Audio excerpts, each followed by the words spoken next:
Téléphoniste. Téléphoniste liaison pour le Brésil. Interrompa, j'ai dit que le DDD. Ele é um artista espaçoso. Se alguém duvida, veja só o nosso entrevistado de hoje em números. Já gravou exatas 12.432 entrevistas. Só nessa modalidade foram mais de 170 dias no ar.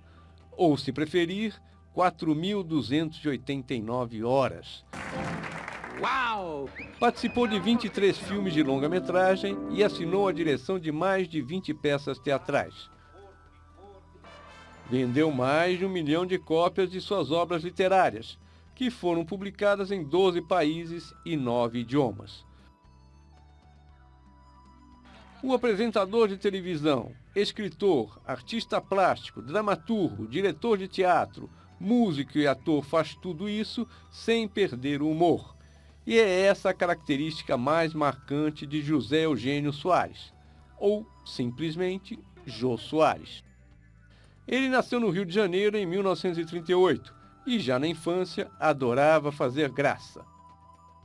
Fazia estilo ao pousar na neve ou com um bongô que aprendeu a tocar ainda pequeno. Jô foi educado no exterior, morou na Suíça e Estados Unidos dos 12 aos 18 anos. Aprendeu inglês, francês e italiano. Pensou em ser diplomata, mas foi a carreira artística que o deixou fascinado. Primeiro, fez cinema nos anos 50. Foi parar na TV, onde trabalhou e escreveu para vários programas até ganhar seu primeiro papel fixo, O Mordomo da Família Trapo, um sucesso de 1967. Em 1970, Jô Soares chegou à TV Globo. Em 88, surgiu o convite do SBT de levar o humorístico Vejo Gordo e realizar seu grande projeto pessoal, ter um programa de entrevistas. Nasceu o Jô 11:30, uma ideia que deu certo, e a televisão descobriu um grande entrevistador sem perder o humorista. O sucesso no SBT levou a Globo a convidá-lo a retornar à casa, no ano 2000. Jô Soares casou 3 vezes, tem um filho e recentemente admitiu sofrer de TOC, transtorno obsessivo compulsivo. O prazer de escrever fez com que ele se aventurasse na literatura, primeiro com um livro sobre a história do futebol e depois com best-sellers, O Xangô de Baker Street, adaptado para o cinema, O Homem que Matou Getúlio Vargas e Assassinatos na Academia Brasileira de Letras. Agora, uma nova obra de Jô Soares chega às livrarias, mais uma vez com uma história de crimes e suspense, com uma rica mistura de histórias e ficção. Em As Esganadas, bem, o próprio autor conta um pouco pra gente sobre essa história.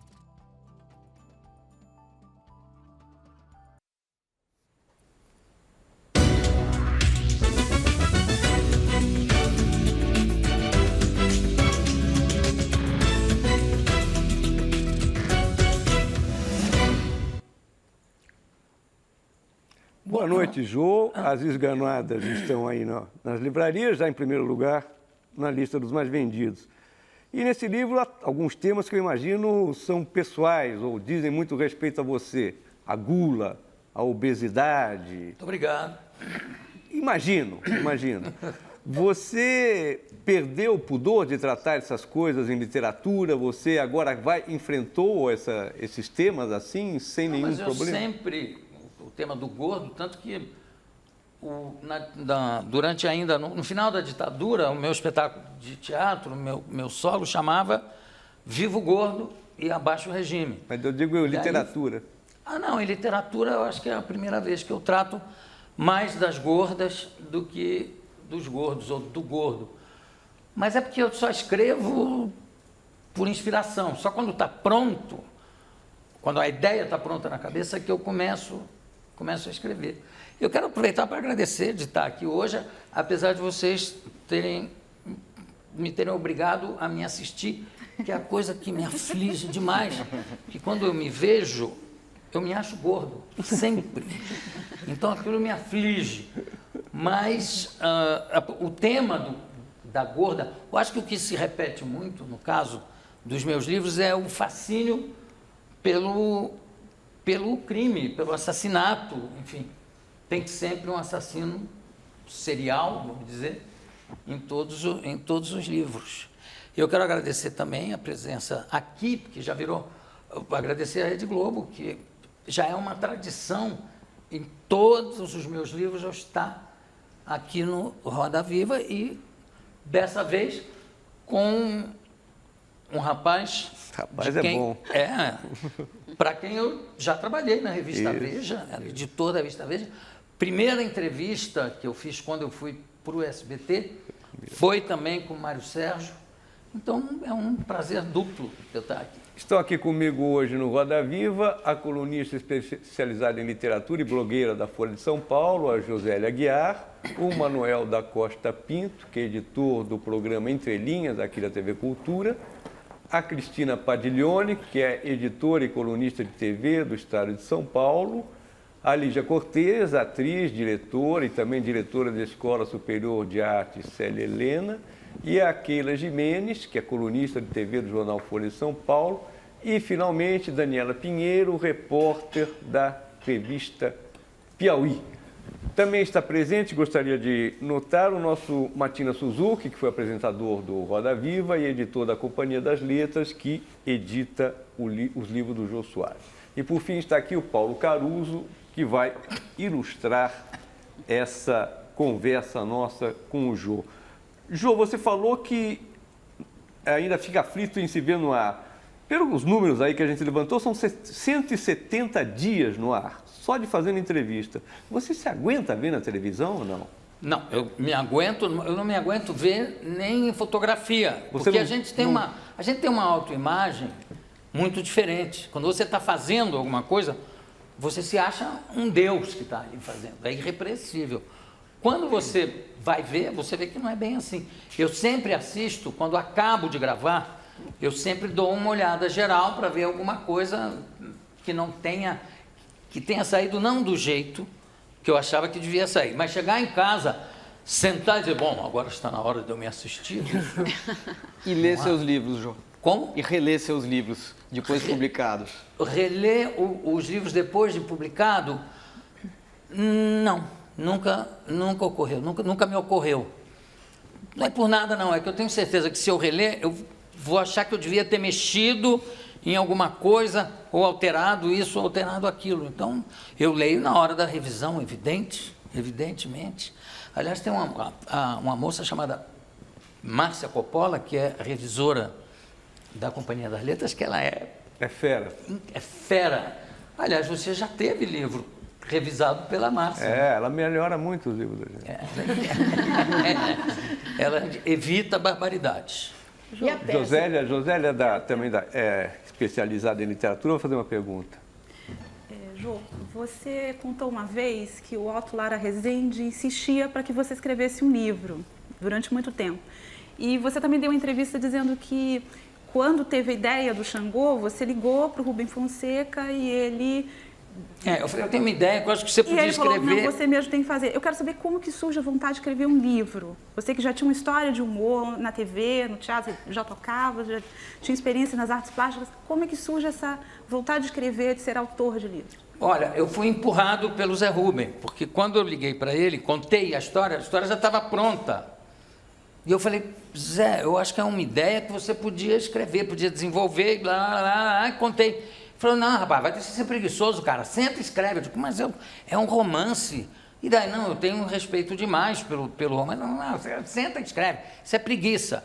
E me cobrava quase que diariamente, e eu escrevia, mandava para ele.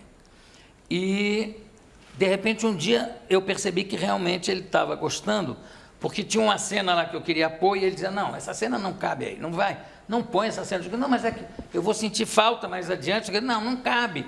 Mas é que ele falou, no meu livro isso não entra. Quando ele falou isso, eu falei, bom, realmente ele está gostando, porque para assumir dessa forma. E aí depois eu percebi, depois que eu escrevi o Xangô, eu percebi que usando a minha arma, que é o humor, que é a arma principal, eu podia escrever qualquer gênero, qualquer coisa, né? Tanto que o segundo livro é uma pseudobiografia de um anarquista, de um terrorista desastrado, e que ficou uma loucura tão grande. Aliás, teve uma crítica ótima no Washington Post, dizendo que realmente precisaria inventar uma outra categoria para classificar o livro. Aí sai rasgando o elogio. E eu fiquei super satisfeito. Evidente que você fica satisfeito, sobretudo quando é uma coisa que vem de fora, né? Então, a partir daí eu vi que se eu souber a história, dá para escrever. Tanto que, enquanto não tem a história completa na cabeça, eu não começo. Além de humor e suspense, tem muita história, muita pesquisa histórica. Então, e o romance histórico nunca foi um gênero muito bem visto no Brasil. Sempre se achou que os leitores não gostavam, e, no entanto, você já vendeu 1 milhão de exemplares, e o novo livro já está com 80 mil, né, cópias de tiragem. Você descobriu um filão, quer dizer, o leitor brasileiro gosta de romance histórico também? Olha, eu acho que gosta, e isso está comprovado em outros sucessos de romance histórico, né? Tem vários que deram certo. De modo que eu acho que é um mito isso. Eu acho que ou você gosta do livro ou não gosta, independente de ser romance histórico ou não ser romance histórico. O que me leva ao lado histórico do livro é porque história é uma matéria que sempre me fascinou. Eu adoro entrar, entrar no personagem, ver onde ele andou. Quer dizer, na hora, quando eu estava escrevendo o segundo livro, eu fui no café onde o Jaurès foi assassinado. E está lá, porque também eles preservam a história de uma forma que a gente deveria até preservar mais. Jô, As Esganadas, como é que surge a ideia? Porque logo nas primeiras páginas tem um personagem, eu não vou contar muito do que acontece, mas tem um personagem que vai lá e assassina e mata a mãe com uma extrema crueldade. Como é que surge a ideia do livro e essa cena em específico? Olha, a ideia surgiu... Eu sei que a sua mãe teve uma morte violenta, não vou também entrar em detalhes, mas depois eu conto. Mamãe foi atropelada. Por um chofer de táxi, né? Foi. E que, aliás, essa história tem um lado assim que sempre me emociona, porque ele atropelou a mamãe, parou, botou a mamãe no táxi, levou para o Miguel Couto, ela foi atendida imediatamente.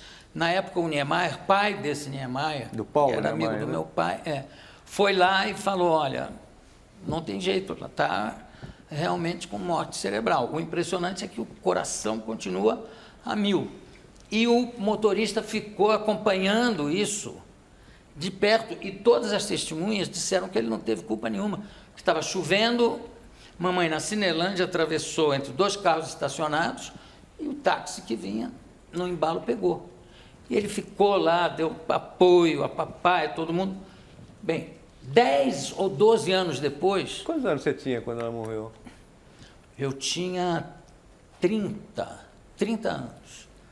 Eu sei que, de repente, 10 anos depois disso, 10 ou 11, eu saltei no aeroporto, no Santos Dumont, e dei o endereço, vamos para casa, chefe, vamos lá, Baronesa do Poconé, onde eu morava.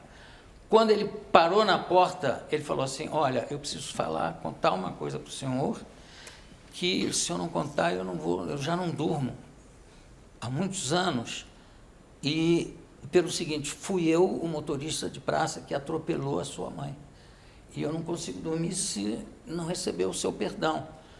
Eu falei, meu querido, você foi perdoado na hora, por mim, pelo meu pai, de modo que está mais do que perdoado. Vai em paz, dorme sossegado, apaga essa culpa, porque você não teve culpa nenhuma.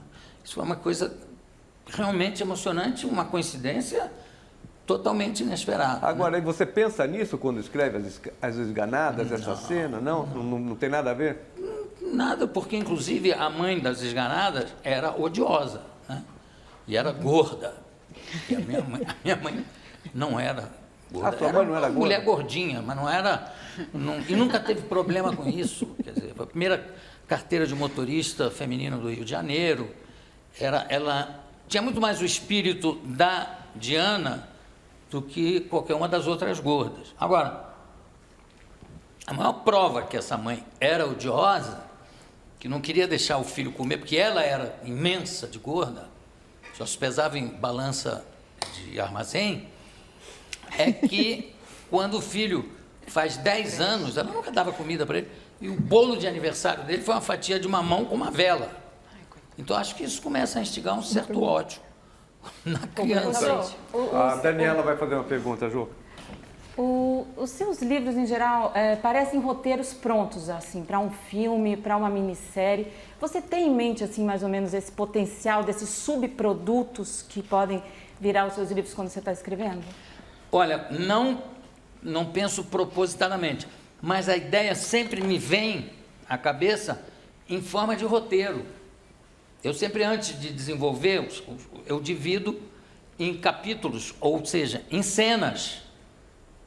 Sempre nesse com esse livro, método então, mesmo, assim, de... porque eu sou um apaixonado por cinema, né? Eu diria até um viciado em cinema. Então, o meu pensamento nessa hora é um pensamento de roteiro. Você palpitou no roteiro do Xangô? Nada, porque aí eu não sei mais fazer. Mas você gostou? Quer dizer, não Gostei. sei se você vai falar também que não gostou, Não, mas assim, não, ficou eu mais ou menos do Achei que foi você uma esperava? produção muito bem cuidada, música do Edu Lobo, fantástica. Os atores também, eu gostei, a escolha dos atores, a escolha do Sherlock, do Joaquim Almeida, lá do português. ator português, eu de cara pensei nele, né? E eu assisti em Nova York, a primeira cópia saindo do laboratório, lá na sala de exibição do laboratório. Aí, é claro, quando você vê aquilo na tela, te dá um impacto muito forte. O ator inglês que fazia o Dr. Watson, acho que ele fez brilhantemente também. Quer dizer, eu E o acho seu que filme- Caronte quem é, assim, hoje? Se você pensasse em alguém para fazer o seu personagem no cinema, você tem alguém em mente? Não, eu não pensei ainda, porque é uma figura tão sinistra, tão magra. E a Diana, você pensou em alguém? Não, A gente não, quer mas escalar um elenco do filme. não, realmente nessa hora eu não consigo, porque se você se fixar numa pessoa, Aí não sei, né? aí aquilo não... Bom, sabe? alguém já se interessou pelo livro para fazer dele um roteiro de filme? A essa altura? Olha, eu não sei, me parece que alguém conversou com o Luiz Schwartz a esse respeito. Mas não sei. E o Luiz sei se direito. Eu sei que já vai ser publicado na França. Ele entusiasmou daquele O Luiz jeito. ficou naquela euforia dele. Oi, que maravilha. A gente brinca muito com esse negócio do Luiz. Mas, Jô, O Manuel quer fazer uma pergunta. fala. falando em cinema, que nos remete à indústria do entretenimento, um grande poeta brasileiro, aliás publicado pela Companhia das Letras também, o Zé Paulo Paes, escreveu uma vez um ensaio chamado Por uma Literatura Brasileira de Entretenimento. Ele dizia que faltava isso no Brasil, como existe, por exemplo, sobretudo nos Estados Unidos, e que essa literatura de entretenimento, ela iria constituir um leitorado, vamos dizer, uma massa de leitores que depois iriam passar para outros autores mais difíceis, mais experimentais, etc. Você acha que a sua literatura cumpre essa função, ou você tem uma ambição diferente dentro da literatura? Olha, não, a ambição diferente, eu acho que não. Eu acho que o meu escrever um romance parte de uma vontade, de uma coisa muito existencial. Eu tenho que botar aquilo para fora, sabe? E é uma coisa que é ao mesmo tempo de imenso prazer e de sofrimento. E o único critério que eu sigo, que me foi ensinado pelo meu amigo e mestre Zé Rubem, é o seguinte: nunca deixe de abrir o livro para fazer alguma coisa, nem que seja para pôr uma vírgula, senão você se perde. Isso é verdade. Agora, almejar um outro nível de literatura, eu não sei nem qual é o meu nível de literatura. O que eu acho importante é que ele é uma expressão autêntica minha, não é que eu vou escrever desse jeito para agradar tal público. Aliás, o próprio Bernard Pivot, que eu tive 2 vezes no programa dele, na França, né, que era o papa de negócio de literatura, ele frisou muito isso, que não tinha por que categorizar o livro como isso ou como aquilo. Mas você falou do Zé Rubem, eu acho que é importante falar para o telespectador que não necessariamente conhece, Zé Rubem é o Rubem Fonseca, né? Rubem Fonseca. Exatamente, Desculpa, porque nem todo mundo tem essa intimidade que você tem. Mas o Rubem Fonseca é um bom exemplo de um autor que tem uma obra vista, sua obra de contista, vista como uma obra revolucionária, quando surge nos anos 60, 70, com aquele realismo brutal, selvagem, né, ao retratar a realidade urbana, sobretudo do Rio de Janeiro. Mas depois tem uma obra, nos romances históricos, que é uma obra mais... que a gente poderia classificar como de entretenimento, no sentido de que tem um envolvimento mais fácil com o público leitor. Você acha que você caminha nesse caminho, nessa trilha do entretenimento, de divertir o leitor? Eu acho que... Você busca isso?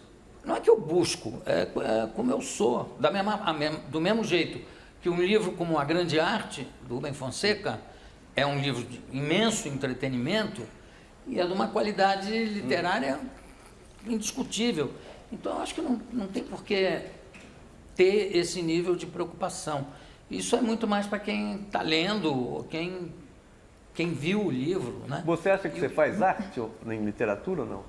Fazer arte? Arte.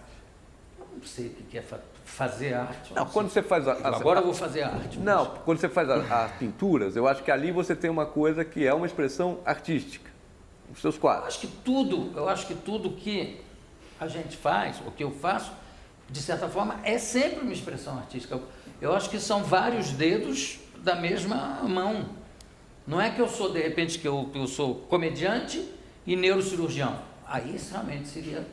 Não, agora eu vou fazer arte. Não, agora você é humorista, ciência. é meio jornalista, é meio artista, mas eu estou tentando ver isso, como é que isso funciona no livro. O que seria? Eu acho que tem um pouco de cada coisa. Até de jornalismo tem, né? Porque tem uma pesquisa, tem uma... tem uma personagem que é... E tem a pesquisa, que é uma coisa que eu acho maravilhosa, sabe? Porque a pesquisa, ao mesmo tempo, pode ser uma coisa superficial, que aí realmente não me interessa, e pode ser uma coisa que vai se aprofundando, porque uma coisa te leva a outra, que te leva a outra, e que te leva a outra, e você, de repente, você está lendo coisas que não tem nada a ver com o caminho original. Agora, eu acho que fazer arte, eu acho que, antes de tudo, eu sou um artista, eu sou muito mais o artista do que um intelectual. Quer dizer, o meu lado intelectual é para servir o artista. Mal comparando, pelo amor de Deus, pegando Fellini e Antonioni, eu acho que o Fellini tem o artista de frente na cabeça.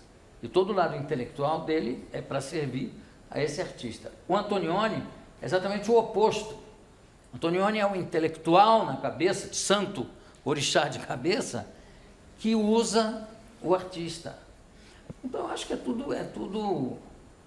Tem até uma frase curiosa do Silvio Santos, quando eu fui para o SBT. De Antonioni para Silvio Santos. De Antonioni para Silvio Santos.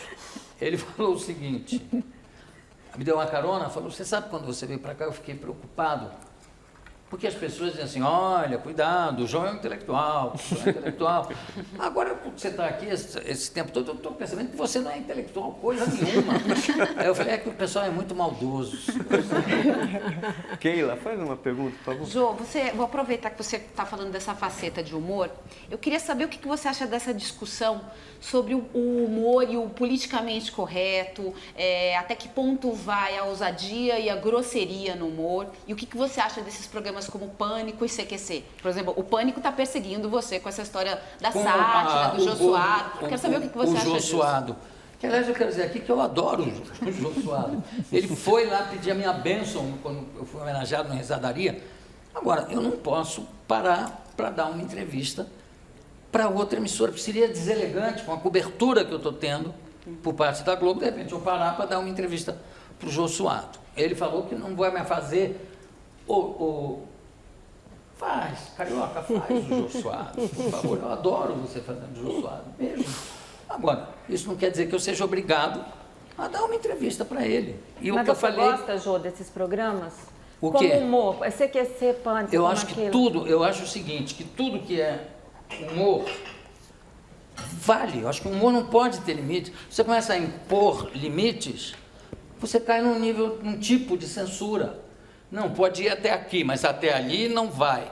O Jerry Lewis começou a perder público quando o cinema deu um pulo em termos de linguagem, das pessoas dizerem merda nos filmes, ou dizerem fuck you, e dizer, não, em meu filme nunca tem isso, e também não tem nunca uma mulher nua.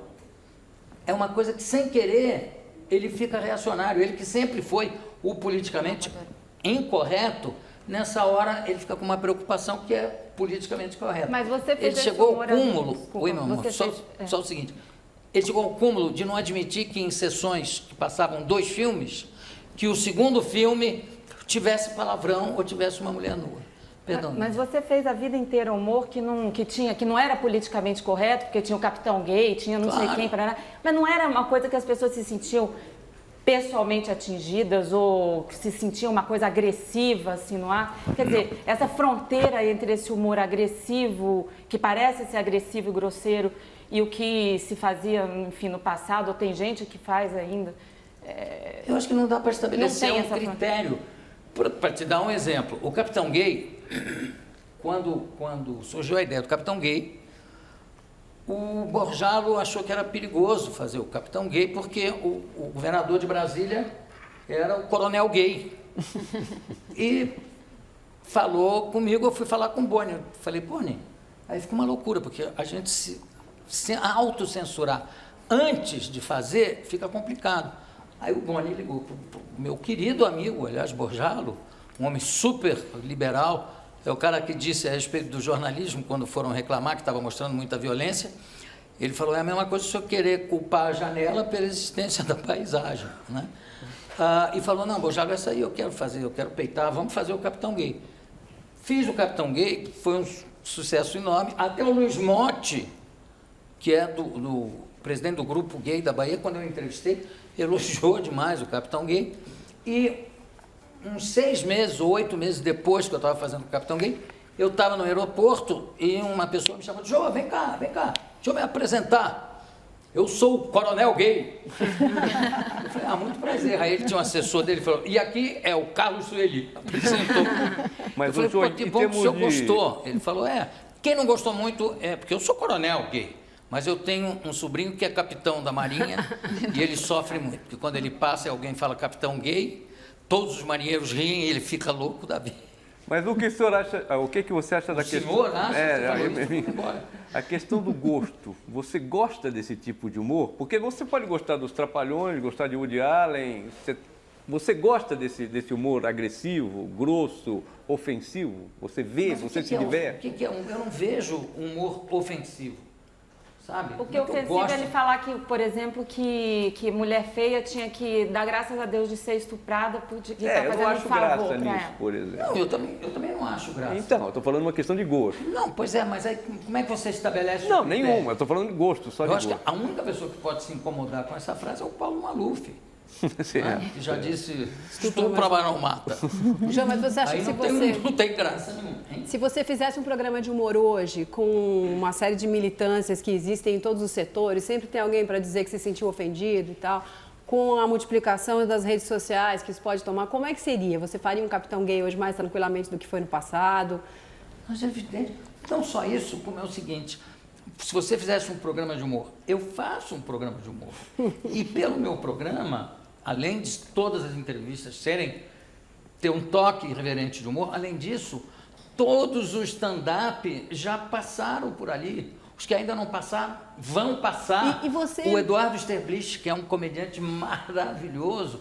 Quer dizer, você não pode, senão vira censura. Você não pode, mas você gosta disso?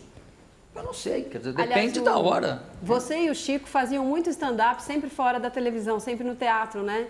E agora que se fala tanto em stand-up, como se a gente nunca tivesse tido nada parecido por aqui. Aí se fala assim, não, mas o stand-up funciona no teatro, não funciona na TV. Aí eu digo, bom, mas o Jô e o Chico Anísio faziam isso 20 anos atrás. O que eu acho é o seguinte, aqui a gente fazia espetáculos solo, quer dizer, espetáculos de 1h30, às vezes até um pouco mais. E o stand-up se caracteriza por vários stand-ups num só espetáculo. Como começou nos Estados Unidos, aqueles comedy club, que o cara ia lá se apresentar de graça. E daí surgiram excelentes atores, comediantes e atores, até Tom Hanks, que depois passou a fazer filmes seríssimos, começou ali na boca do microfone. Então, acho que a diferença que há é essa, mas é claro que a gente estava fazendo stand-up, né? Ou às vezes, quando se cansava, fazia um sit-down. Você se reconhece nessa nova geração de humoristas? Você acha que há uma filiação ao que você fez ou não? A Dinete, Rafinha, Dani Calabresa, tem algo a ver com o que você fez ou com o que o Chico Anísio fez? Eu acho que se tem um denominador comum nisso tudo, é o humor. Só que o humor não precisa ser... Eu não preciso me identificar com o tipo de humor. O que eu aprovo, tanto que quando eu comemorei o aniversário do ano passado, eu fiz ao lado de 6 novos comediantes, separando aí o humorista do comediante, né? O comediante, para mim, é o que escreve, o humorista é aquele que faz. Às vezes é as duas coisas. Mas estava lá Bruno Mazeu, né, que eu acho que escreve lindamente, estava o Marcelo Adnet, a Dani Calabresa, ao mesmo tempo tinha a Dada Coelho, que também, como você, veio do Piauí, só que ela veio do estado do Piauí. E ela falou barbaridades, todo mundo riu muito. Claro que pessoas do Piauí reclamaram, ela foi lá, limpou a barra dela e tudo bem. O que eu acho é que não dá para você criterizar, sabe? Porque aí, você, não, mas isso aí é ofensivo, isso é... Não, mas isso aí não é humor, é grossura. Mas tem gente que acha graça em grossura, né? Tem gente que... E aí, como é Quer que dizer, você mudou começa? o público e não que mudou o humor, mudou o público, ou então mudou o humor. O que Se mudou o público... por exemplo, o seu humor era sempre, não naif, mas era uma coisa que, é isso, você não se sentia ofendido e era tão engraçado quanto, quer dizer, tinha gente que achava também tão engraçado. Olha, eu sei que os militares ficavam muito ofendidos. Ah, sim, você era engajado, agora não tem muito engajamento político, né? Não, Quer dizer, tem você o tinha- tempo todo. Agora você pode ter o tempo todo e abertamente. Basta ver que já aconteceram momentos de eu dividir o programa com 4 jornalistas que ficaram conhecidas como as meninas do Jô, né? Eu acho que agora não tem mais aquela coisa de você driblar, como o Gandola, eles só sacaram depois que estava no ar 1 ano e meio, é que algum militar lembrou que Gandola é o nome de uma túnica militar. Então, quando dizia, não, quem mandou aqui foi o Gandola, que me mandou. Aí davam ele empregos maravilhosos. 1 ano e meio depois, sacaram e proibiram. Aí, o Max Nunes, que é um gênio, mudou o nome de Gandola para Bochecha. Aí as pessoas passaram a dizer que era o Armando Falcão. Então, sabe, mas não havia... Como é que eu vou dizer? Não era uma questão de procurar uma ingenuidade ou isso ou aquilo, porque tem personagens que não tinham nada de ingênuos, até esse aqui que começou, que aliás era um dos meus favoritos, aquele que está em Paris, falando com a mulher, shows de Locke e tal. Ele estava o tempo todo se referindo a coisas que estavam acontecendo. O general, que dizia, me tira o tubo, que acorda depois que acaba a fase mais... que acaba a ditadura, vamos dizer, ainda ficou aquela coisa meia boca, né? Ele só falava barbaridade. Eu acho que tudo fica de acordo com o momento. Mas as pessoas que assistem o programa hoje, ou que compraram o DVD, se divertem do mesmo jeito. Então, Ou assistem no canal Viva, né? Que está representando. Agora a Lígia vai fazer Oi, Ju, você está falando aqui, eu estou ficando com uma saudade louca de você no palco. Você não está com vontade de voltar? Faz tempo que o público não te vê. Você fez Na Mira do Gordo, depois fez uma coisa rapidinha, linda, remix em pessoa, foi lindo, que eu sei que foi um sucesso enorme em Portugal. Você não tem vontade de voltar no palco, de repente, com um espetáculo solo ou de alguma outra forma, com personagem? Não, tenho muita vontade. Mas acontece que eu acabei de dirigir uma peça e estou lançando um livro, aí já começa a ficar aquela coisa desassossegada de querer pensar em alguma coisa.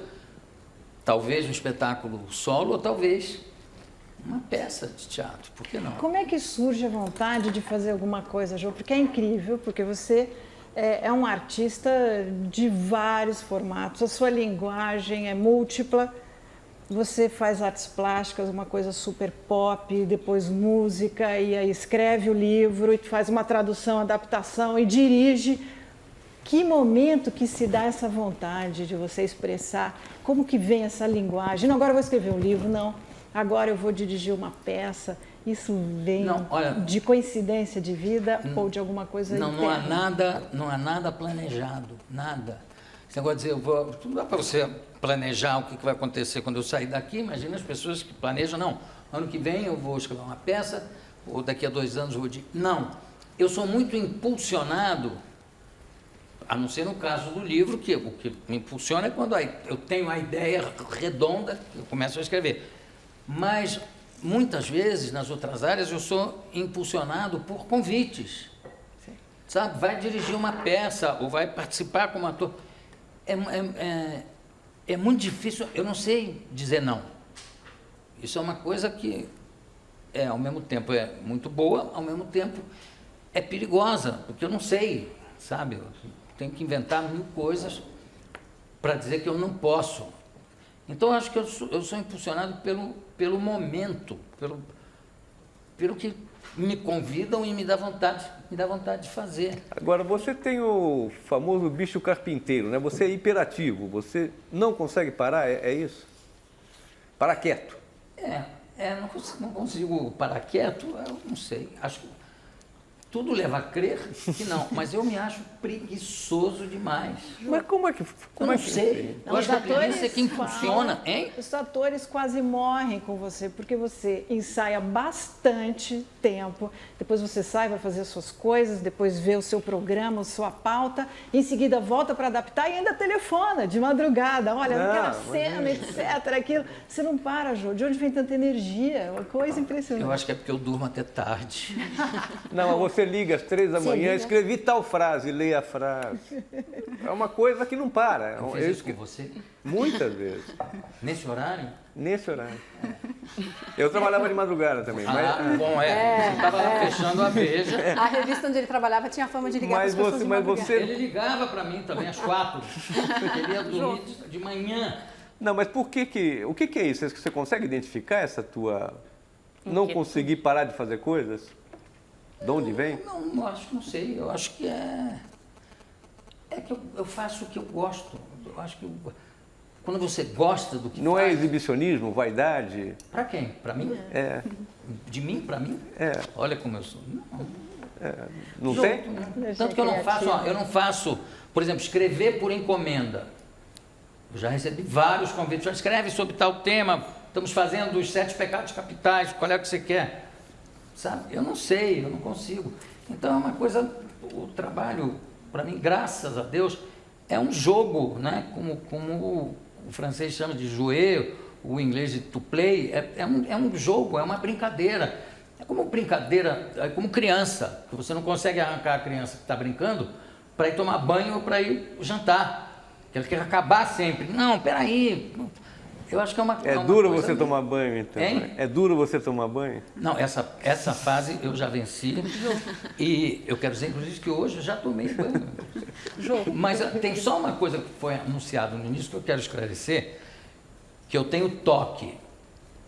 Eu não tenho toque. Eu tenho uma ou outra mania. É muito michuruco o seu toque, eu li. Achei michuruqué. Não tem coisa toque. De quadro, assim, é isso? É o quê? É só questão do quadro, o seu toque? Do quadro, claro. Mas é muito michuruco. Mas tá bom. Também tenho outro também, que é se eu estou andando na rua e esbarrar numa pessoa aqui, eu tenho que esbarrar do outro lado. Quase não. A Josélia vai fazer uma pergunta. Fala aqui. Em que momento você para escrever? Quer dizer, escrever exige introspecção, concentração. Em que horário, quanto tempo, como é que é essa sua disciplina para escrever, se você fica isolado. Você deu entrevista já dizendo que nos primeiros livros você tinha algumas pessoas para ler, inclusive o próprio Zé Rubem. E depois você parou de ter gente acompanhando. Quer dizer, conta como é que você para parei para de enlouquecer os meus amigos, porque não seria nem justo, né? a não ser o Wilton Marques, que trabalha comigo e é sempre o meu primeiro leitor. Tá? Agora, fora isso, eu parei de enlouquecer as pessoas, mas eu não tenho um horário fixo para escrever ou para fazer qualquer outra coisa. A única rotina que eu tenho é a que me ensinou o Rubem Fonseca, que é de todo dia abrir e botar pelo menos uma vírgula. E realmente, enquanto eu estava escrevendo agora As Esganadas, teve um momento que me deu vontade de traduzir uma peça que eu gostaria muito de fazer, que é uma peça de 1936, que se passa num tribunal. Quando aquilo apareceu, me deu vontade de traduzir aquela peça, mas é uma produção gigantesca. Quando eu comecei a ler, eu sem querer comecei a limpar o texto, porque foi escaneado, então veio com um monte de bobagem e tal. Aí eu fiquei fazendo isso durante 5 dias.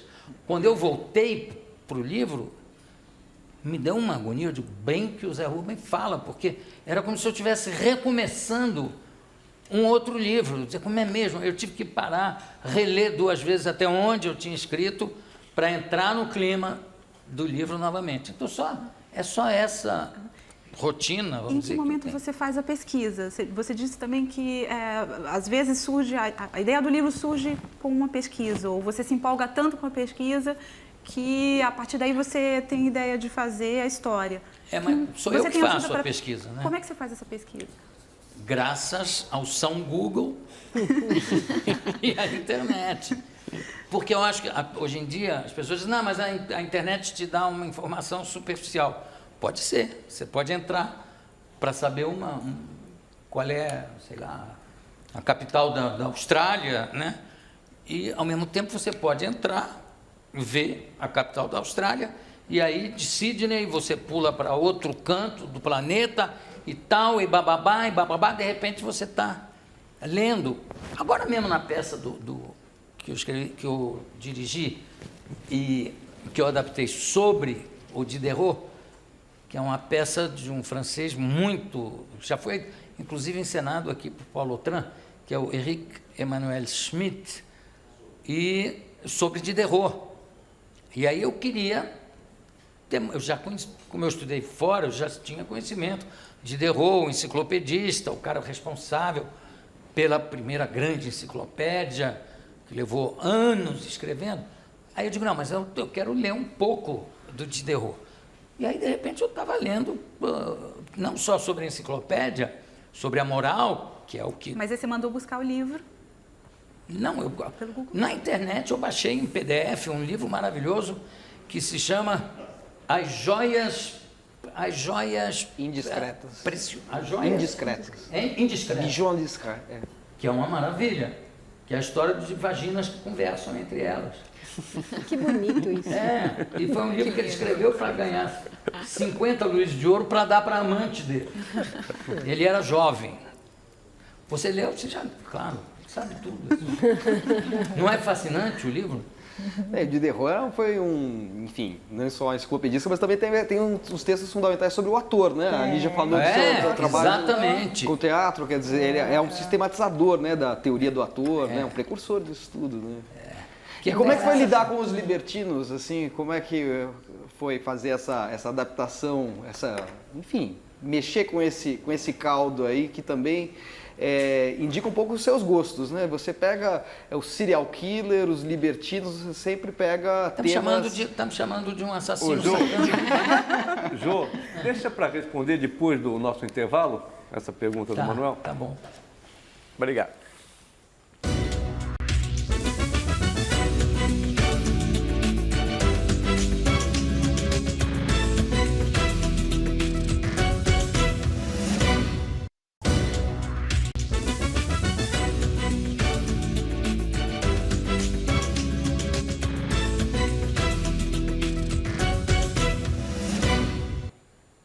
No Roda Viva de hoje, Jô Soares. Ele vai responder uma pergunta do Manuel Costa Pinto, que vai resumi-la em poucas frases. Só retomando, você está com uma peça baseada no Diderot, que é um libertino, né? Enfim, um iluminista, tem serial killers dentro de tramas mórbidas. Você prefere essas personagens desviantes para você? Isso, a literatura tem a ver com esses desvios, com essa, enfim, essa veia contestatória? Eu acho que toda boa literatura mexe com essas coisas, né? Sobretudo com a sensualidade das situações. E também o Diderot é o grande anarquista, né? Que é o primeiro filósofo anarquista que dizia que o mundo só terá sossego, como é que é? Quando o último rei foi enforcado nas tripas do último padre. Por aí você já vê como era a cabeça desse homem. E era um galinha mesmo, né?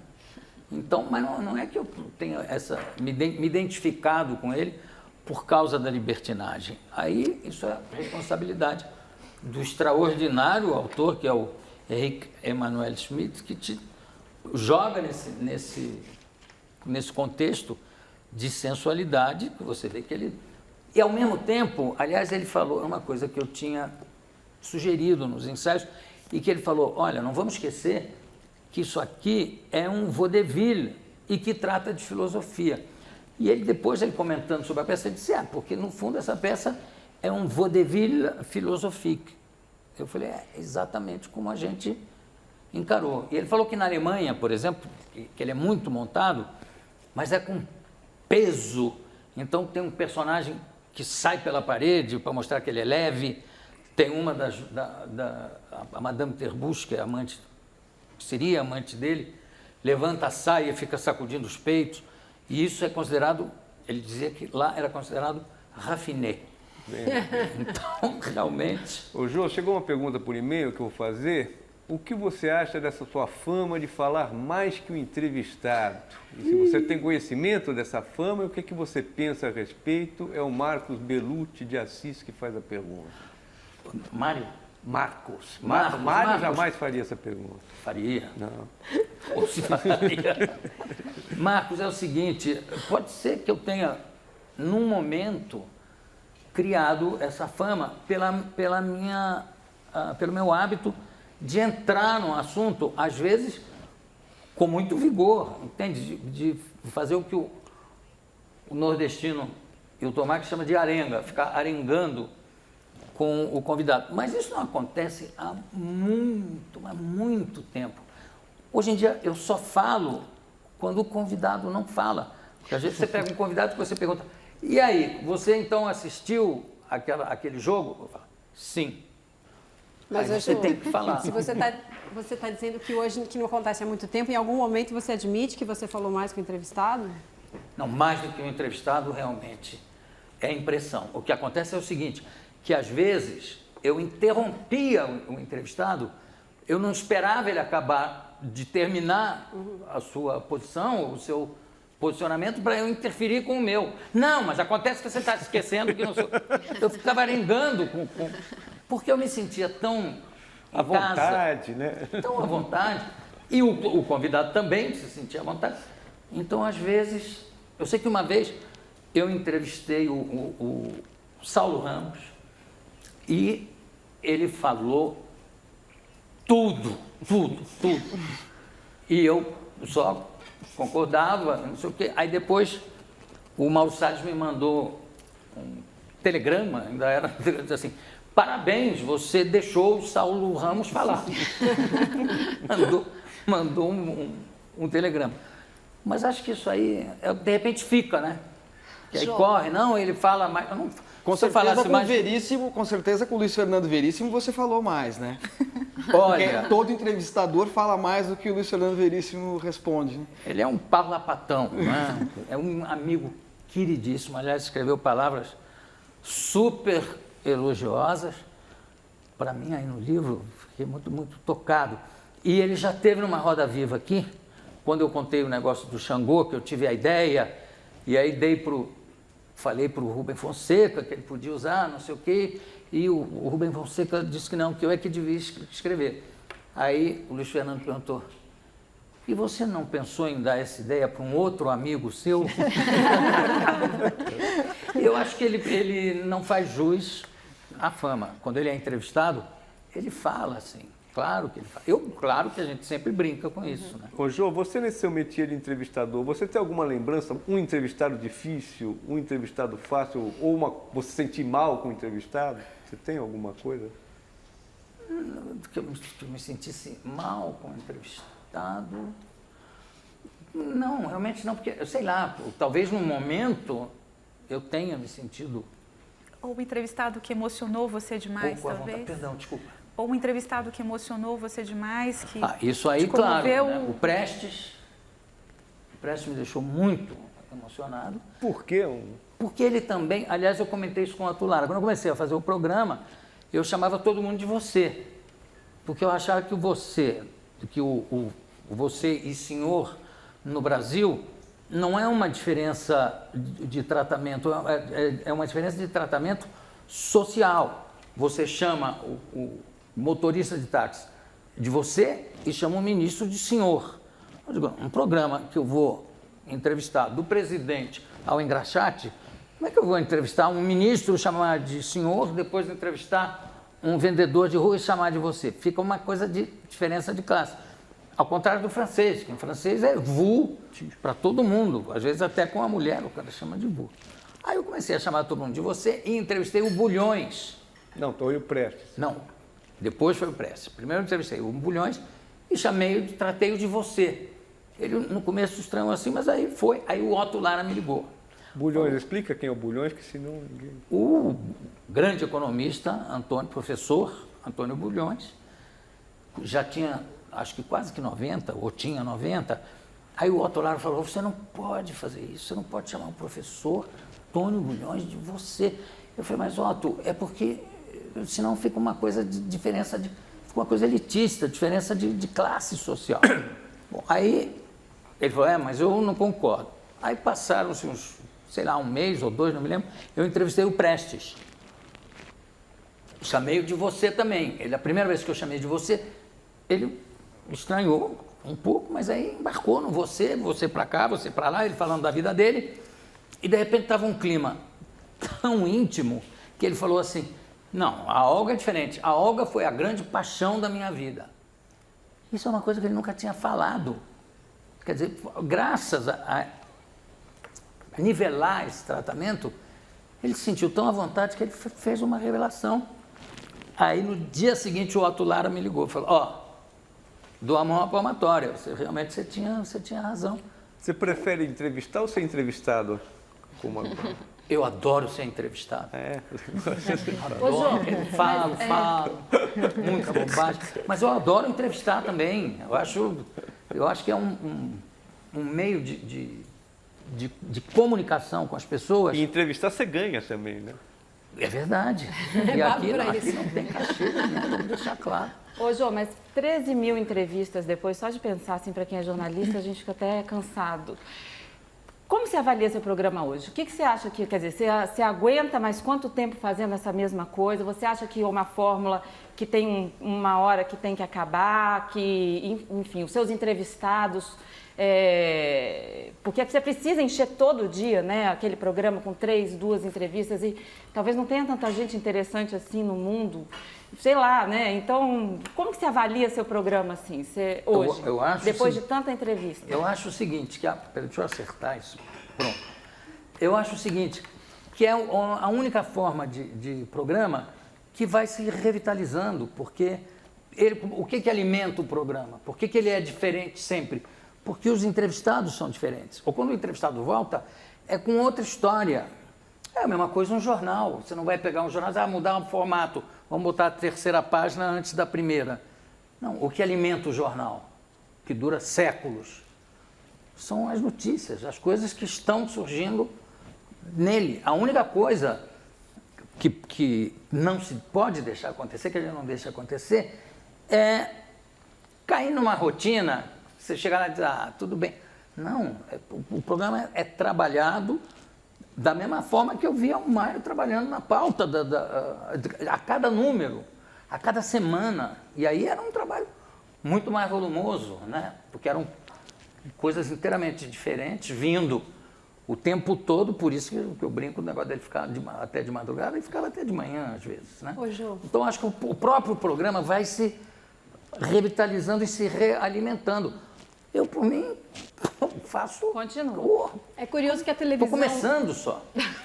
Fala, Vira e mexe tem alguém que anuncia que vai fazer um talk show e tal, e isso não aparece efetivamente. Agora apareceu na Bandeirantes o Danilo Gentili com uma proposta que começou 2 vezes por semana, está em 3 e talvez tome a semana toda a partir do ano que vem. Você chegou a ver o programa dele? Não sei se você... Não, eu não vi ainda, mas eu ouvi falar muito bem do programa dele. E por que você acha que não apareceu nada para concorrer com você durante todos esses anos? Por falta de entrevistador, porque não é Não sei.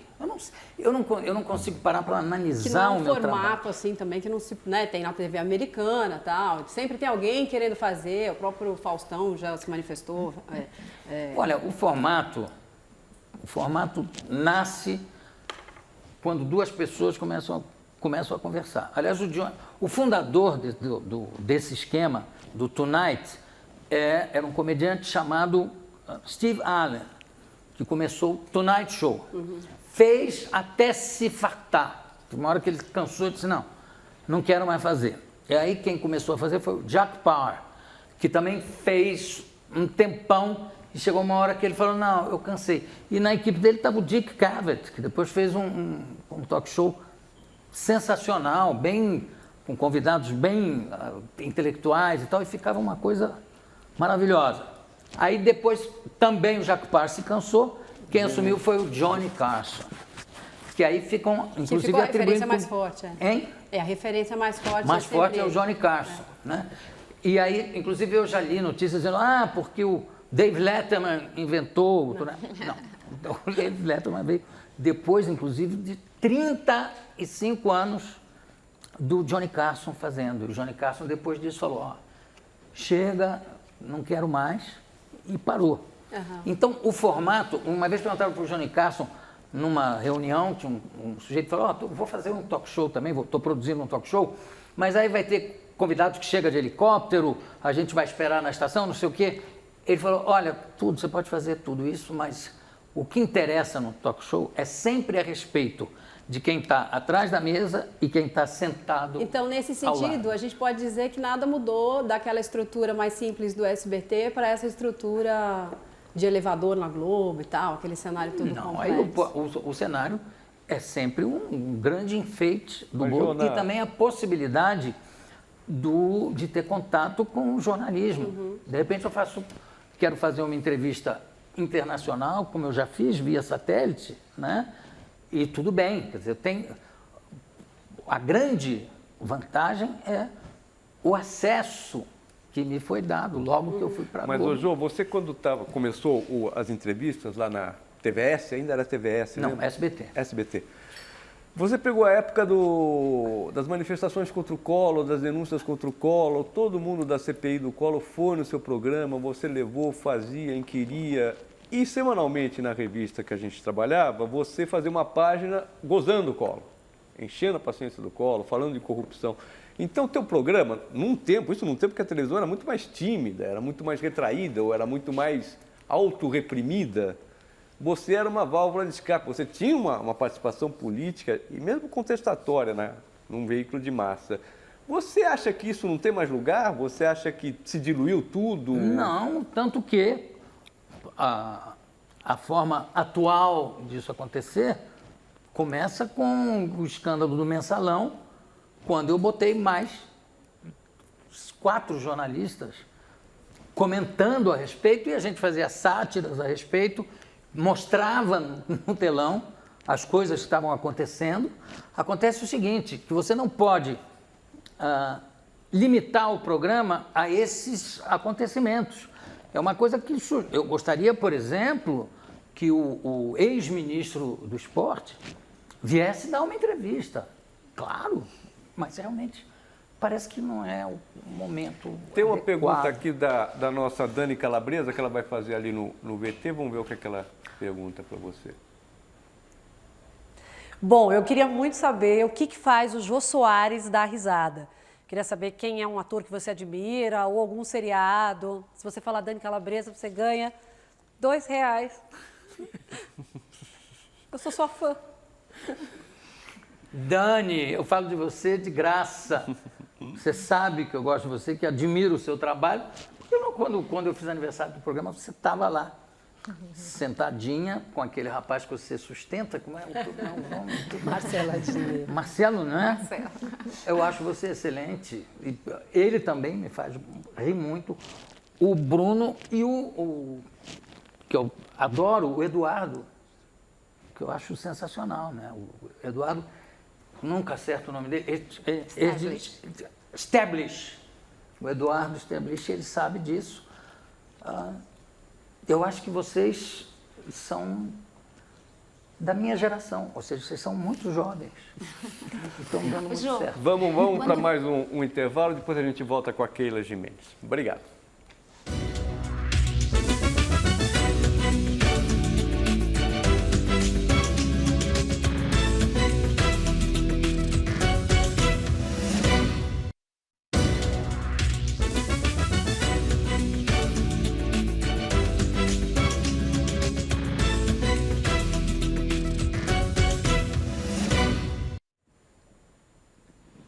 Bom, no centro do Roda Viva de hoje, Jô Soares, que vai responder uma pergunta da Keila Gimenez, da Folha de São Paulo. Jô, quando você começou a fazer um talk show no SBT, você surpreendeu muita gente, inclusive a própria Globo, que eu acho que não acreditava que daria certo, e depois levou você de volta para fazer lá a mesma coisa, a mesma proposta. Eu queria saber se o fato de você ter um casting estrelado, que nem o da Globo, à sua disposição, à disposição ali do programa, é um fator facilitador ou é uma armadilha também para que você caia numa preguiça de amanhã quem que a gente vai chamar? Vamos chamar o cara que está na novela das 8, vamos chamar... Porque você tem uma quantidade à sua disposição muito grande, que talvez você não tivesse no SBT, pelo fato de ser o SBT. Eu quero saber como é que você se livra dessas armadilhas. Eu acho que não tem armadilha nenhuma, porque eu tenho total independência para fazer o programa, inclusive com a liberdade editorial, que foi a condição de poder fazer o programa, né, na Globo, senão não daria. E isso me foi de cara assegurado, desde do Roberto Irineu, passando pela Marluce Dias, que foi uma grande articuladora disso, junto com o Érico Magalhães, e com o meu querido amigo de séculos, o Evandro, que infelizmente faleceu, o Evandro Carlos de Andrade. Então eu já cheguei com essa liberdade e não com a obrigação de entrevistar ninguém, porque senão você fica cerceado. E isso é uma coisa absolutamente natural na Globo. Evidentemente que se o Tarcísio Meira faz um filme e está promovendo o filme, é claro que eu quero ele no programa. Mas não é que o programa fica girando em torno dos astros da Globo, que são vários. Mas é evidente que você pode contar com mais essa imensa legião de atores e de autores. Mas acontece que no próprio SBT, muitas vezes, atores globais conseguiam licença para ir ao programa. Isso é ótimo. Então... Você Mas tentou e entrevistar na o questão contrária, Jô, você quando saiu do SBT, quando você saiu da Globo, foi para o SBT, você recebeu um troféu imprensa. Aí você fez um artigo no Jornal do Brasil, leu uma carta que inclusive circula na internet, dizendo que a Globo cerceava, não levava ao ar os comerciais da gente que trabalhava com você, inclusive de você. Isso, hoje você estando na Globo, incomoda essas restrições que eles fazem aos outros? Não, como a restrição que eles fazem aos outros, as outras. Eu só posso falar da restrição que foi feita a mim na época, porque cada caso você analisa separadamente. O que aconteceu foi o seguinte: quando eu saí da Globo, o meu amigo, sempre foi meu amigo e não deixou de ser por causa disso, o Boni, falou para mim, você não aparece mais nessa telinha aqui, o seu rosto não aparece mais, nem em comercial, nem em coisa nenhuma. Aliás, eu vou ver se eu consigo proibir você de usar a palavra gordo. Eu falei, não, aí já virou paranoia, não. Como é que você não vai? Eu não vou poder dizer gordo. Aí ele falou, não, aí eu estou brincando e tal. E aí eu estava estreando um show no Scala. E o Scala tinha um acerto com a Globo de passar chamadas do Scala, dos espetáculos do Scala. E foi proibido. E também todos os comerciais que estavam sendo veiculados comigo foram tirados do ar. Chegou a prejudicar uma agência ou outra, mas realmente não queriam saber. Tem a cara do gordo, não entra. Eu estava, na época, escrevendo no Jornal do Brasil, acho que eu ainda não escrevia na Veja, né? Não, foi depois. Eu escrevia no Jornal do Brasil, e aí eu escrevi um artigo, porque era na época em que estavam fazendo a nova Constituição. Eu falei, olha, eu gostaria de chamar a atenção do doutor Roberto Marinho, que está havendo estão cerceando a liberdade dos artistas, não só eu, mas de todos aqueles que trabalharam comigo e que saíram de aparecer em comerciais. Não tem motivo para isso e tal. E aí citei ali a lista do macartismo. Está surgindo uma lista aí que eu acho que não pode acontecer, e eu tenho certeza que o doutor Roberto não tem conhecimento disso, mas está tendo agora. E o Silvio Santos já declarou uma vez que o Boni era um office boy de luxo. Eu quero dizer que eu não concordo com ele, porque até os office boys, nem os office boys têm coração de pedra. Isso deu um certo rebu, e no dia seguinte já estavam veiculando as chamadas do escândalo. O Boni mandou flores para mim, você mora, gordinho, você mora no meu coração e tal. Eu até brinquei na estreia do escândalo, eu disse, o Boni me mandou flores, carnívoras. Mas, enfim, aí são águas passadas. Agora, quanto à Globo, porque eu acho que tudo depende do contrato que você acerta, né? Depende exclusivamente. Cada caso é um caso. Eu só posso falar do meu, né? Da liberdade que eu tenho, porque foi conseguida assim que eu fui para a Globo. Não é uma coisa, depois eu aí me revoltei e falei que ia fazer não sei o quê. Não. Jô, a que você atribui ter conseguido, assim, com essa exposição diária na televisão durante tantos anos, a que você atribui ter conseguido ficar longe das fofocas, das revistas de fofoca, ter conseguido preservar a sua vida privada, os seus casamentos, o seu filho, a sua intimidade, num momento que, né, numa época que tanta revista, notícia, todo mundo mal aparece, todo mundo já quer saber a pessoa comendo, a pessoa andando na praia. Como é que a que você atribui isso? Eu acho que é a minha maneira de viver, inclusive. Quer dizer, dificilmente eu saio de casa para ir. Eu tenho evitado, inclusive, estreias, vou assistir um espetáculo. Nunca na estreia, apesar de ter grandes amigos que estreiam, digo, não, eu vou depois. E também não dá margem para fofoca. E tenho que preservar, inclusive, todo um lado da minha família, da minha casa. Eu tenho um filho autista, com 40 e poucos anos, tem ouvido absoluto, você joga um prato no chão, ele é si bemol. É um pouco um retrato que o Dustin Hoffman pinta no Rain Man. Né? Ele pode tocar piano, mas abotoar a camisa, ele diz, isso é muito difícil, é muito complicado. Só que a fixação que o Rain Man tinha na televisão, ele tem em rádio. Então, no quarto dele tem uma rádio montada, e quando ele se apaixona por alguém ou por alguma música que ele cisma que é adequada para a pessoa, a vizinhança sofre. Aquilo fica rodando 24 horas. Rafael, muda essa música, pelo amor de Deus. Então, quer dizer, não é que eu não fale da minha família, é que eu acho que não é da conta de ninguém, a não ser da minha. Esse mundo de celebridade, para você que está nesse métier, é uma coisa que te dá um pouco de asco ali, ver esse tanto de fofoca, abrir revista e que, enfim... Eu acho o seguinte, primeira coisa... Tipo aquele negócio, como é que a pessoa tem coragem de falar isso? Eu dificilmente leio. Eu não tenho tempo para ficar lendo esse tipo de fofoca. Eu não tenho nada contra, a pessoa faz, a pessoa que quer ser fofocada também pode ser, mas realmente eu não tenho muito tempo para isso. Eu acho que a pessoa pode se preservar. E também, até uma vez liguei para o meu amigo Marcelo Coelho, que botou lá, não sei o quê, o meu nome como celebridade. Aí eu liguei e falei, não, pera, eu não sou celebridade. Eu acho que celebridade é uma categoria diferente do artista. Qual é essa categoria? Define. É aquela pessoa que é só celebridade, que sai de um reality show. De um Big Brother. E aí diz assim, não, eu vou ser celebridade agora, eu tenho um contrato para ir lá no Recife, aparecer no baile tal como celebridade, depois Tem até turnê de celebridade, né? O livro da Glória Calil, que é de etiqueta, tinha assim, tem 3 categorias, né? Etiqueta para os homens, mulheres e celebridades. Como se fosse um gênero da espécie à parte, né? Assim, não... Eu falei, não, eu não sou, realmente, eu não me vejo como celebridade.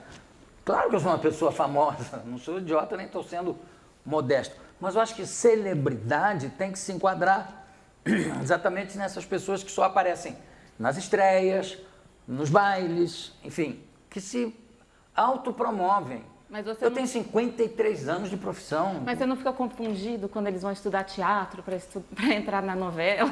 Como é que é? Você não fica confundido com os Big Brothers que vão estudar teatro para virar artistas e entrar na novela? Se eu sou confundido? Compungido. Se você não fica emocionado. Compungido, eu fico, claro, eu fico, digo assim, poxa, que pena. Mas também, de repente, aparece uma atriz. Ó, tive boas alunas. Olha Falo a verdade. Sheila Mello você quer fazer uma foi... Como é o nome? Sheila Mello foi uma excelente atriz e Iris escreveu uma peça que vale a pena um dia ser montada. Jô, Nossa, que surpresa. você se define como um anarquista. Gostaria que você falasse um pouquinho disso. Um anarquista, claro que no sentido ideológico, não vou jogar bomba em lugar nenhum, mas no sentido de nunca ter me filiado a nenhum partido político. Porque eu acho que o artista não pode fazer isso. Quer dizer, não deve fazer isso. Porque senão você fica responsabilizado por qualquer merda que qualquer partido faça. Entende? Então, realmente eu nunca digo, não, eu não estou nessa.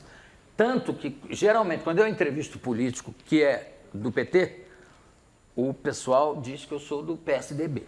Quando eu entrevisto alguém do PSDB, o pessoal diz que eu sou do PT. Eu acho que é a melhor posição possível, né?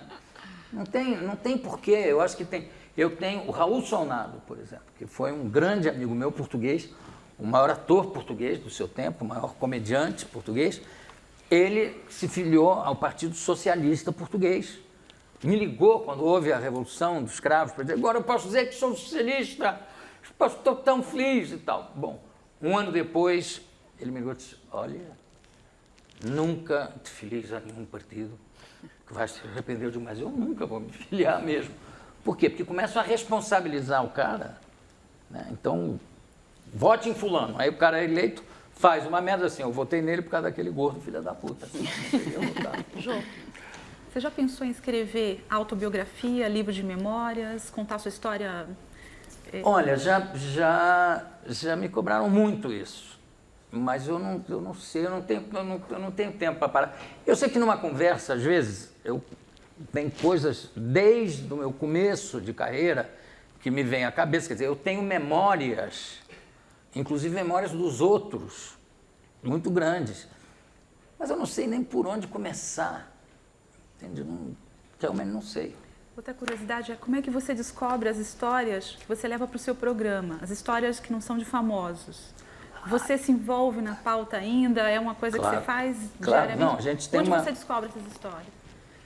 Primeiro tem uma pré-seleção e tem grandes pautas que chegam por indicação de um sujeito que mora na mesma rua, de um outro que tem um tio que é não sei o quê. Isso aí é muitas pautas que chegam via e-mail. Depois tem uma equipe que faz uma pré-seleção. Depois, pessoas que passam nessa pré-seleção, há uma pré-entrevista e essa pré-entrevista é avaliada, tanto quando elas fazem, eu digo elas, mas tem um homem também, porque eu tenho 80% de mulheres na minha equipe, porque eu gosto muito mais. Realmente, sabe, o trabalho da mulher é uma coisa mais, sei lá, é mais empenhada, mais dedicada. Fazem a pré-entrevista, depois a gente avalia, e sempre que elas falam com o suposto entrevistado, avisam, olha, isso aqui não quer dizer que você vá ser necessariamente entrevistado, porque a gente tem que lida o tempo todo com o ego das pessoas também, né? Aí depois disso, fazem a pré, aí a gente avalia a pré. Aliás, nessas 2 semanas, essa reunião tem sido feita só uma vez, por causa do nosso lançamento de livro e tal, mas geralmente ainda há por telefone, todos sentados na minha sala, e eu com fone, e a gente debate pergunta por pergunta que caminho deve tomar, o que vai se usar no telão ou não vai se usar. É tudo muito feito com muito cuidado. E o que você prioriza, né, na hora de escolher o personagem ou a história? O humor, alguma coisa que seja muito inusitado? Quer dizer, como é que você tem uma receita para cada programa? Do que tem que ter? Eu acho que originalidade, seja quem for, mesmo conhecido, quer dizer, tem que ter uma coisa que surpreenda.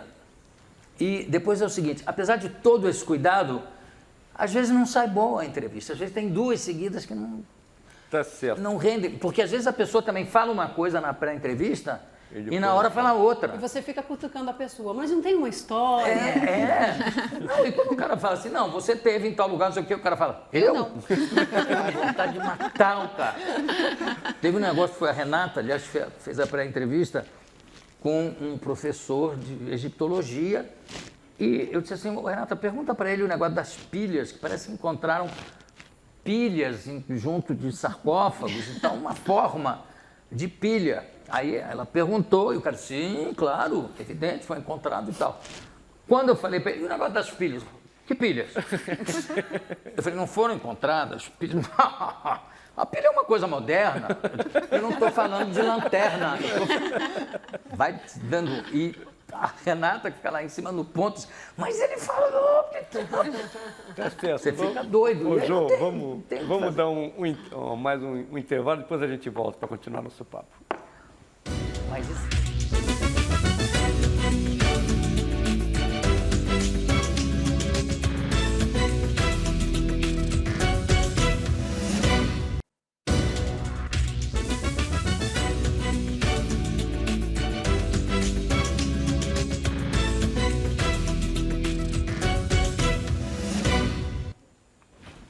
De volta ao Roda Viva com Jô Soares essa noite. Jô, existem temas ou existem países que deixam de ser engraçados, de tão repetitivos? É possível fazer piada sobre corrupção, por exemplo? Alguém ainda acha graça em piada sobre corrupção? Depende, aí tudo depende da piada. Eu acho que a corrupção não nasceu no Brasil, né? Não é um... Não é, mas é um tema que está um pouco gasto, não? Foi aperfeiçoada, né? Não, foi bastante aperfeiçoada, sobretudo em relação à impunidade. Me parece que isso está melhorando. Mas eu não sei, eu acho que se a piada, dependendo de cada pessoa, a piada sendo boa, ela vale. Não tem por que dizer, não, esse tema eu não abordo. Sempre fica aquela coisa perigosa. Por que não? Se for uma boa, um achado novo sobre o mesmo tema, é sempre bem-vindo. O Marcelo Tasso fez uma pergunta também para você, mais ou menos nesse assunto, vamos ouvi-la. Eu quero saber de você, Jô, que acompanha, né, essa eletrizante história do Brasil de uma maneira tão intensa e tão inteligente. Por que a gente vive, né, diante de grandes euforias com o nosso futuro? Inclusive está escrito lá ordem e progresso e tal. E isso nunca acontece de fato. Qual é o problema? Por que a gente não sai desse blá blá blá e desse enrosco que parece que a gente está sempre preso, como, por exemplo, o senhor José Sarney? Pois é, são coisas que só se constasse na bandeira também, né? Ordem e progresso sem José Sarney. Aí, talvez ele conseguisse mandar tirar da bandeira. Eu não sei, eu acho o seguinte, que o próprio sistema político democrático permite esse tipo de coisa, mas tudo bem. Eu sou um eterno otimista, apesar de ficar o tempo todo malhando, criticando. Mas eu espero que a coisa esteja melhorando, ou melhor, inclusive, pelo menos em relação à impunidade. Agora, esses acertos de política, você vê também no Senado americano, no Congresso americano. Aliás, tem um livro do Gore Vidal, maravilhoso, que se chama Inventing a Nation, inventando uma nação, que fala do começo dos Estados Unidos, do surgimento dos Estados Unidos, e fala o seguinte, que se não fosse a corrupção de alguns dos pais da pátria, os Estados Unidos não teriam nem nascido. Então, ele fala de coisas do Hamilton, enfim, e ele escreve com total autoridade. Então, de repente, o que me assusta mais do que a permanência eterna do Sarney no Senado é fazerem uma censura contra o Estadão porque quer publicar uma matéria sobre um filho do Sarney. Quer dizer, isso eu acho que fere assim, frontalmente a própria Constituição. E conseguem fazer. Quer dizer, isso é que é uma coisa assustadora. Quando querem mexer... Vamos ouvir a nossa jornalista do Estadão, a Cristiane. Não, eu queria... Não, eu estava tentando ouvir o resto da resposta. Você estava falando do Estadão, da censura, é um assunto que me interessa. Não, é que eu acho que esse é o grande absurdo quando se mexe numa chamada cláusula pétrea, né, da Constituição, que é contra qualquer forma de censura. Aí, eu não sei como é que conseguem, então. O que é que chama? Eu ia te perguntar, é que naquela hora mesmo eu tinha interrompido, mas você tinha falado no bloco anterior que você gosta mais de trabalhar com mulheres, e ainda nessa trilha do que o Tasso te perguntou, o que você está achando de a gente estar trabalhando com uma mulher na presidência? Eu acho ótimo. Eu acho ótimo. Pelo menos eu tenho sentido um outro nível de empenho. Eu acho que às vezes a presidenta, como ela prefere ser chamada, que aliás eu já entrevistei quando ela era ministra, eu acho que às vezes ela é mal assessorada. Por exemplo, você não pode usar como lema do governo: país rico é país sem pobreza. Isso me parece que é a mesma coisa de dizer país sem doença é país de pessoas saudáveis. Só que ela disse essa frase dentro de um contexto, falando dos países ricos. Como são países ricos, se há lá também há tanta pobreza, eu acho que país rico é que não tem pobreza. Aí alguém achou essa frase extraordinária e fora de contexto fica uma bobagem. E está em tudo que é divulgação do governo. País rico é país sem pobreza.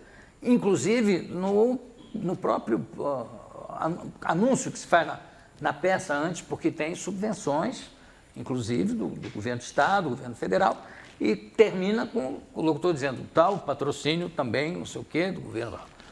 País rico é país sem pobreza. É o primeiro tiro da peça. A plateia toda... Então, presidenta, tira essa frase. Você já convidou a presidenta para ir ao programa, não? Já convidei. Algumas tantas vezes. Já convidei, mas por enquanto ela não. Primeiro ela queria dar entrevista para todas as mulheres.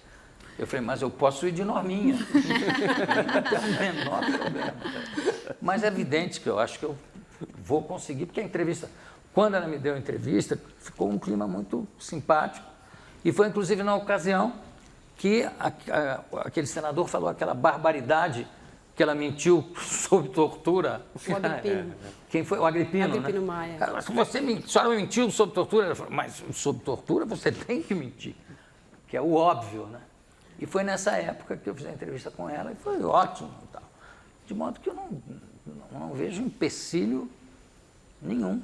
Jô, você criou algum tipo nesses últimos anos, assim, por exemplo, no governo Fernando Henrique, no governo Lula, você não se sentiu tentado, assim, a criar um personagem? Isso eu me sinto tentado diariamente. Mas não dá para fazer, sabe? Eu faço humor no programa, mas não posso fazer humor de personagem. Mas você tem um na sua cabeça, lá na sua casa, que você recentemente tem montado na sua cabeça? Não. O que acontece é que, às vezes, na própria reunião de pauta que a gente faz, alguém diz assim, puxa, isso daria um tipo, isso aí daria um personagem. Mas passou, sabe? Não dá. Como também não dá para eu voltar a fazer os personagens que eu já fazia, porque os personagens ficam com a mesma idade, mas o ator envelhece. Então, fica quase que patético eu querer fazer os personagens que eu fazia há anos. né? 21 anos ou 20 anos, sei lá. Jô, você já teve, que tipo de problema você já teve com entrevistados que foram lá, falaram coisas que se arrependeram ou não gostaram do resultado do que viram na hora da edição ou não gostaram das suas perguntas? Quer dizer, que tipo de problema você já teve ou de tentativa depois de modificar o que foi pro ar ou alguma coisa na justiça? Quer dizer, você tem problemas com entrevistados que vão lá depois e se chateiam ou se arrependem? Não, graças a Deus não. Inclusive, que é como eu falei, se a pessoa acaba e diz assim, eu falei uma bobagem ali, dá para tirar? Não dá, claro. Mas é uma coisa não... Mas você não tira, não? Não, eu não tiro. Mas o entrevistado tem o direito de tirar uma... Tem, se ele fala uma batata aí, que eu acho que também na imprensa, eu acho que o entrevistado deveria ter o direito de depois ligar e dizer assim, olha, eu falei uma bobagem ali, não põe isso. Eu acho que é um direito que ele tem. E, aliás, a imprensa leva uma vantagem, porque é muito mais fácil você, numa entrevista escrita, você melhorar o entrevistado, fazer de um sujeito chato, um cara muito interessante, editando a matéria, é mais fácil do que na televisão que o cara tá falando. E às vezes acontece isso. Às vezes a gente pauta um entrevistado por alguma entrevista que a gente leu ou em jornal ou em revista, diz, olha, isso aqui é sensacional. E aí o entrevistado, quando fala, fica uma mosca morta ali. Não sei. Agora, o jornalista não, porque ele é safo, ele sabe o que vai render. É como literatura. Às vezes você lê um livro, você se apaixona pelo livro e o autor, sabe, não rende. Foi assim. Bom, não é o que acontece com... Olha, aqui a câmera vai mostrar mais uma vez a capa do livro do Jô, As Esganadas. O autor está à altura da obra, né? Os dois são divertidos, os dois são inteligentes. Aqui é um gosto pelo vocabulário, um gosto pelas palavras, né? Calda caramelada do pudim mesclada ao sangue da mãe. Isso é muito bonito, né? Isso é muito bonito, né? Aí está em primeiro lugar esse livro sobre as corpulentas, as obesas, as volumosas, as gordalhonas, as atoucinhadas, as sebáceas. É um livro muito interessante que o Jô Soares escreveu, em primeiro lugar, na lista dos mais vendidos de ficção. Obrigado, Jô. Parabéns pelo sucesso, por mais esse livro que você bota na praça.